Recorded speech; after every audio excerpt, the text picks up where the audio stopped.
Hello, everyone. Welcome to Gen AI Talkin' 10, brought to you by SS&C Blue Prism. I'm Brad. He's Satish. Let's get into it. So, Satish, how are companies measuring the benefits of generative AI? Can you speak to that? For sure, Brad. Hello there. A really interesting area, right? Because in the end, it's all about the benefits. What are they achieving? It's not so much about the technology, right? People actually, at some point, they care less about the technology. It's mainly about what do they get from it. So we have seen a few things, right? Already, I know it's relatively early stages, right? People are moving beyond POCs into production, but we have had a few customers that have actually seen some significant benefit. The biggest benefit, I think, is in the area of productivity improvement, right? So by automating routine tasks, reducing the time to extract insights from documents, creating content more easily, enhancing the overall workforce efficiency is one big area, right?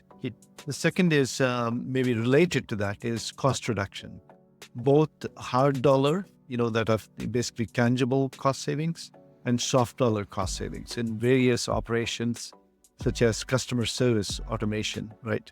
Or marketing content generation and analyzing and data and predicting things, right? Helping with decisions and so on. Third, I think, is interesting because it is a kind of a result of the first two, is capacity increase. When you improve productivity of the employees, now they have less to do.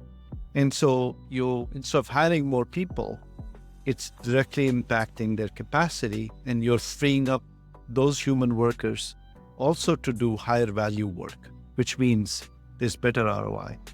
The fourth result of this is also of leveraging Gen AI is in revenue growth. Now, people might say, how exactly does that happen? Well, when you increase personalization, leveraging Gen AI, increasing personalization at scale, customers are likely to buy more services because they're happier. They feel like you're listening to them. You're also doing things like decreasing response times, which means your customer sat is going higher, your reputation is getting better, more customers are wanting to come to you, right? You're improving cross-sell, etc. And last one is customer and employee experience, again, somewhat related. This basically is about improving customer satisfaction through some of those things we talked about, right? The faster response times and so on. On the employee side, it's about getting the relevant information to them much faster and easier so they can do their job better, and it's more satisfying for them. So overall, a number of benefits that we can talk about, right? Two examples of customers because this is all about customers, right? And their own price. So a bank, it's a Spanish bank. They saw a 60% faster response times to their customers, right? So basically the situation there was customers were applying for loans, let's say. They used to manually handle that process before. Now using Gen AI and our technology, Blue Prism's technology, they're able to speed up that response time, which means customers got access to loans much faster than they saw before. Friendly is another example. It's an insurance company, and they saw a savings of nearly 760 minutes a day across about 6,000 to 7,000 average emails in a month, right? And then they also used it for invoice processing. They used to spend 15,000 across about 15,000 invoices, about 15 minutes per invoice. They shaved off a significant chunk of that time spent on invoice. They also saw a significant reduction in errors, which is interesting, right? Which means downstream repeat work is reduced. Customer sat is better. Employees don't have to deal with irate customers. There's so much going on there, right? So those are all the things that come to mind, Brett. Those are great examples. And when I hear you talk about productivity improvement or customer experience improvement, I think, what I at least see across our customers as well is in those industries that are very, very data intensive and information intensive, where they have people that have to review thousands of documents, to get back to a customer or to form an opinion or to derive an insight. This seems to be where generative AI is having a huge impact. When it can do that, it can do it much faster than a human can do. It can summarize it, it can classify it, it can identify trends, and then bring that back so that the customer or the internal department can get the information they need so much faster. Is that a fair way to kind of represent like a big area where Gen AI is having a huge impact and allowing companies to automate further than they had before? Yeah, absolutely. I mean, take one of those things you just said, right? Unstructured documents. An area in, most of the documents that customers have are unstructured. Well, we can't automate a process that it used to be not be able to automate the process easily, right? Because of the unstructured document and the existing technology didn't do so well. But just take that area. It expanded the opportunities for automation and applying AI, right? So, yeah, absolutely. What you said, well, perfect. I remember a conversation I had with one of our delivery partners, Reveal Group, Xavier Hansen. This is shortly after Gen AI had kind of exploded on the scene. And I asked him, what's the most unique thing about it? And the thing that you think is going to have the biggest impact with our customers and your customers? And he said, it's bringing structure to unstructured information. It's so good at doing that.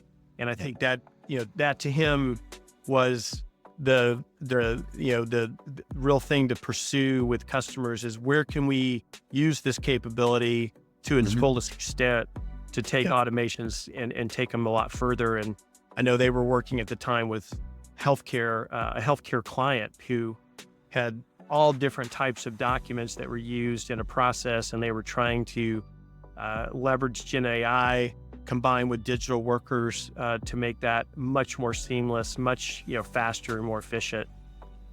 So let me ask you, who is it that's typically capturing and measuring the benefits of Gen AI? What are you seeing across the companies that you're talking to? I mean, is it the automation COE? Is it the AI group? Is it the business? Is it all three of them? What have you found so far? And you probably guessed the answer. It depends, right? Every organization is different. But we see, even IT, right? You mentioned three groups, automation, COE, the line of business, AI, right? But also the IT is hugely involved. And we see, based on the business, because in some cases, people, our customers are not separating out the AI from the automation group. So it's one group. In some cases, IT has a much bigger hand in everything that's going on within the business. So it depends. But we see that it's usually a combination of things. In the past, when we looked at the automation COE, they're the ones that are completely involved and they know everything that's going on. They're keeping tabs on things. We're seeing now a much more collaborative way because it extends into the line of business. It extends into the AI group, right? You need to bring in the IT group for help with measuring things that were not necessarily measured before, right? So we're seeing a variety, it depends on the business and how they're organized. And Satish, one final question. As Gen AI becomes more multimodal and video and images and music and all these different forms of media are now being ingested, but also produced out of Gen AI, do you think benefits, the number of benefits are going to expand yet again? Absolutely, right. You'll see that not just in terms of the kind of models, you mentioned multimodal models, right? There are new architectures, there's improved performance, there is, different types of infrastructure being deployed. I mean, we are seeing, and hopefully we can get to this in an episode soon, we are seeing that the pace of change of technology is faster than we have seen ever before, right? No other Yeah. technology comes close. And so, it's really changing quickly, almost every day, if not on a weekly basis. Yep. Fantastic. Well, that's all the time we have for this episode. Join us next time on Gen AI Talk in 10.